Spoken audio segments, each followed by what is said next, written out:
reaches a deal to bring all hostages back and end the war. Let's speak now to Moshe Lavi, who his brother-in-law, Omri Miran, was taken hostage on October the 7th by Hamas. He has been campaigning for his release ever since that day. Welcome to you, Moshe. Good to have you with us. Tell us about your brother-in-law and what's the last news you heard about him? Thank you for having me today. Omri is 48 years old. He was kidnapped when he was 46 from Kibbutz Nahal Oz, where he built a home with my sister Lishai and their two daughters, Roni and Alma, my nieces. He's a shiatsu therapist and a gardener, healer of people and nature. Loves sports. Today we could have watched Arsenal versus Liverpool. He's a Liverpool fan. I'm an Arsenal fan. We used to watch games together, as well, basketball games. But sadly, for 2 years, nearly 2 years, we can't because he's still held hostage by Hamas. We've been advocating for his release. He's still alive. The last propaganda video Hamas released of him was in April 25, a week after his birthday. He's still alive today, and we will keep fighting for his release, putting the pressure on both our government in Israel and on the international community, which is failing to compel Hamas to release the hostages. The bodies of two hostages were, of course, recovered from Gaza just a few days ago. How does that impact you and the other hostage families as you fight for the return of your loved ones? We of course, happy that those two hostages were returned home. They can be brought to burial. But as their families emphasize, and other families of hostages, we don't want to risk the lives of soldiers in rescue operations, and especially not for the deceased hostages.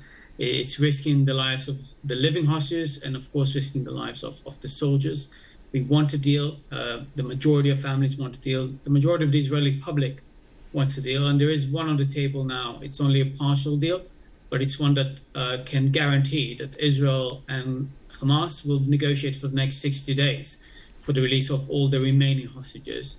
And I call my government, as my sister does daily, to take the deal that is on the table and make sure that Hamas disband, and then release all the hostages within the 60-day negotiations. Why do you think Prime Minister Netanyahu isn't taking this deal?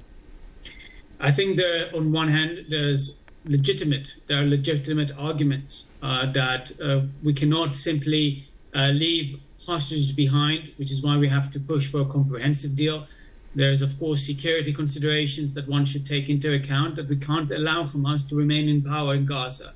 On the other hand, there are also political actors in the government, radical actors like ministers Itamar Ben-Gvir and Bezalel Smotrich, who state clearly to the public that they are preventing hostage deals from taking place. So I think he has both those considerations. One is legitimate and one is illegitimate. The Israeli public in every poll since May 24 has sent clear messages to the government. We want the prioritization of a comprehensive deal to bring on all the hostages. As I said, there is a deal on the table, the Witkoff Plan, which was endorsed by President Trump, endorsed by the mediator countries, and endorsed by Prime Minister Netanyahu himself. I met him in Washington, D.C. over a month ago, and he said that he will take a partial deal.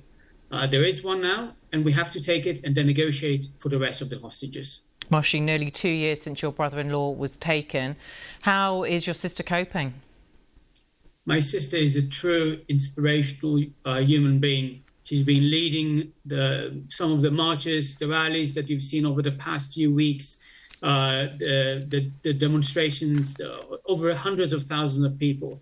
I'm so proud of her, and I'm here to serve as a voice for her internationally. And of course, when I meet with government officials, she's doing an incredible job advocating for Omri, for her husband, and also making sure that her daughters, Roni and Alma, who are 4 and 2 years old now, growing up without their father, have the safety that they need as much as possible. I'm so proud of her, and I'll keep fighting with her.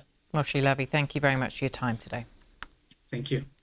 Pro-Palestinian activists, including the climate and political